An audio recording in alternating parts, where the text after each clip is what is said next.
Hello दर्शकों, मैं live आ चुका हूं। आप सब लोग कैसे हैं? मैं यही ध्यान और भावना करता हूं कि आप सब लोग कुशल मंगल से होंगे, प्रसन्नचित्त होंगे, खुश होंगे, मगन होंगे।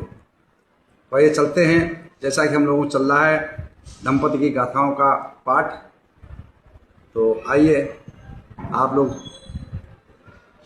फॉलो सब्सक्राइब करो न करो ये तो आपकी मर्जी है, पर ध्यान लगाकर सुनते रहो, यही हमारी अर्जी है। आइए चलते हैं, ध्यान लगा कर सुनो, कान लगा कर सुनो, मन लगा कर सुनो, चित्त लगा कर सुनो, दिमाग लगा कर सुनो, केवल सुनते रहिएगा। तो हमारा भी मन करता है कि कुछ याद करके कुछ नया बना करके उस आप लोगों के सामने समक्ष पेश करूं। तो चलते हैं। आज की गाथा जो है 60वीं गाथा, 60वीं गाथा है दंपति की, जो बाल बग्ग की पहली कहलाती है।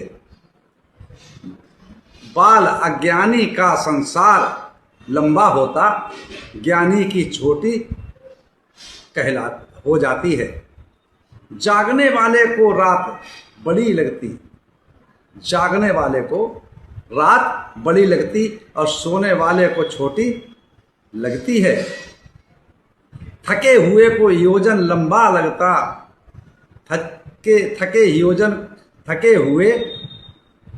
थके हुए को योजन लंबा लगता और ना थके को दूरी भी नज़दीक नजर आती है।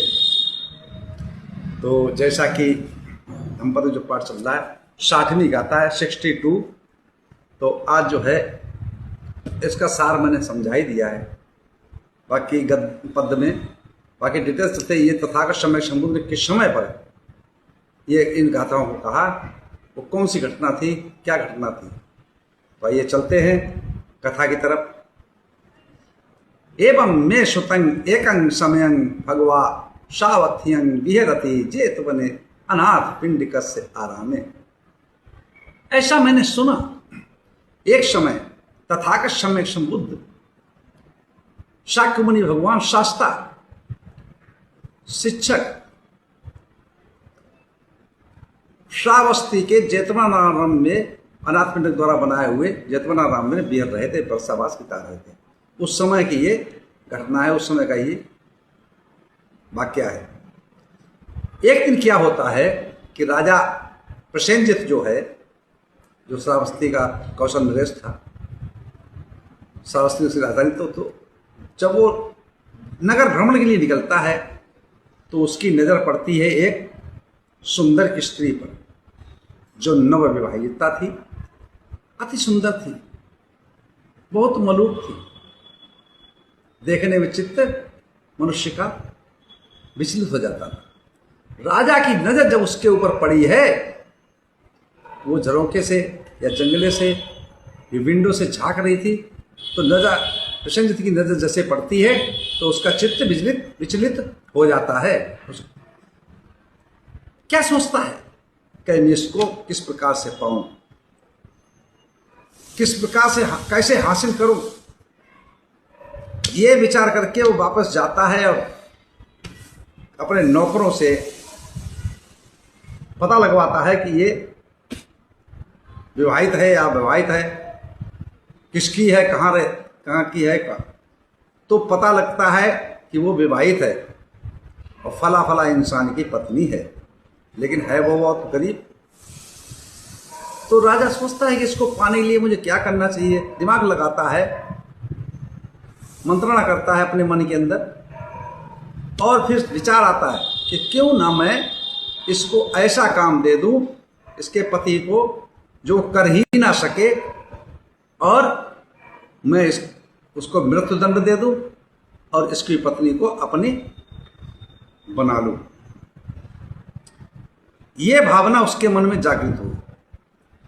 तो उसने उसके पति को बुलाया और उससे कहा कि जाओ, तुम्हें शाम तक जो है, दिन छुपने से पहले पहले कुमुद कमल के फूल, कुमुद कमल के पुष्प और अर्णावती नदी का जल लेकर के आना है, जिससे मैं नहाऊंगा। और दिन छुपने से पहले अगर नहीं ला सके तो तुम्हें मृत्युदंड मिलेगा। वो बेचारा अपना जो भी उसमें चलता सत्तू या लड्डू और अपना मटेरियल बांध करके और चल देता सुबह से। जाकर के एक सरोवर पे पहुंचता है तो एक पथिक मिल जाता है, भूख भी लगी होती है उसको भी तो उसको भी उसमें से भोजन दान देता है, उसको भी भोजन कराता है। और अपना भोजन करने से पहले वो सरोवर में छिड़कता है कि जिन मछलियों को, जिन जानवर जो जलजीव है उनको खाएं, और फिर भोजन करके और बैठ जाता है। वो सोचता है कि काम तो बहुत मुश्किल है, मैं ला नहीं सकता हूं, तो ये आराधना करता है, विनती करता है कि हे जल के देवताओं,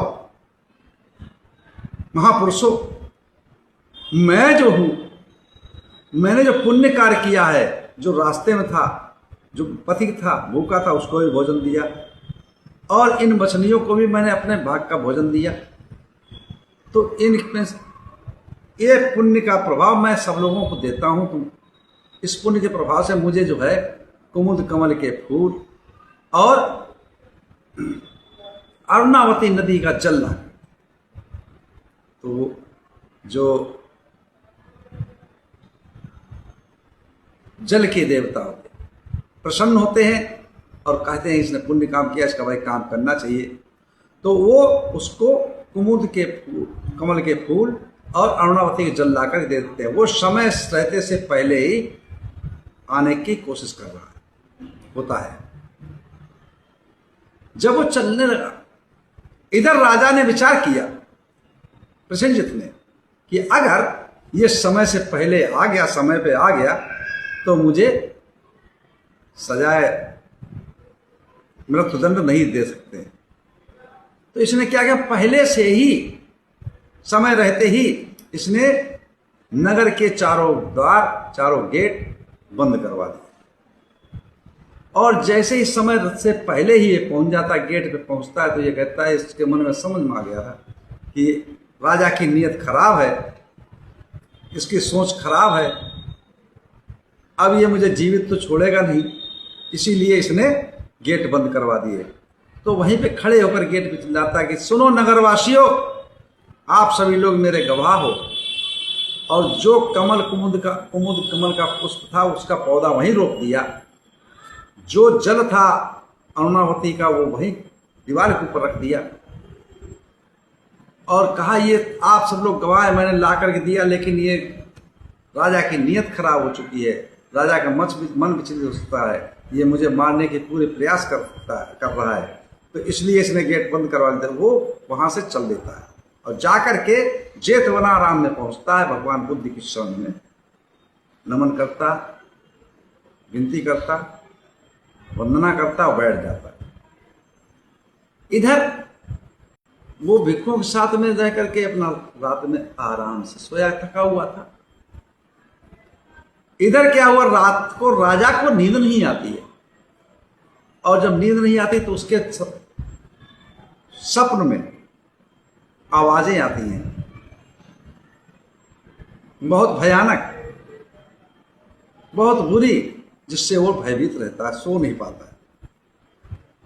और कुछ भयभीत क्यों, कि उसे तो चिंता ही थी सुबह कैसे हो, मैं उसको कैसे फांसी दूं, कैसे मरवाऊं, और उसकी पत्नी को मैं अपने पास लाऊं, उसको इस्तेमाल करूं, ये विचार से नींद तो नहीं पड़ रही। सुबह जब होता है तो राजा प्रसेनजित तथागत सम्यक बुद्ध के पास जेतवनाराम में पहुंचता है और बोलता है, हे तथागत, आज पूरी रात मुझे नींद नहीं आए, बहुत परेशान रहा हूं, करवटें बदलता रहा। उसी समय मौका पाकर के वो जो था, जो नगरवासी भिक्षु गरीब था, वो भी बोलो, पासक बोल पड़ा, भगवान कल मुझे रास्ते में चलते हुए थक गया था, तो एक ओजन मुझे समझ लो 100 ओजन के बराबर लगता था, इतना लंबा लगता था। तो इसी बात को लेकर तथागत सम्यक बुद्ध ने राजा को समझाया और कहा कि राजन, जिसके मन में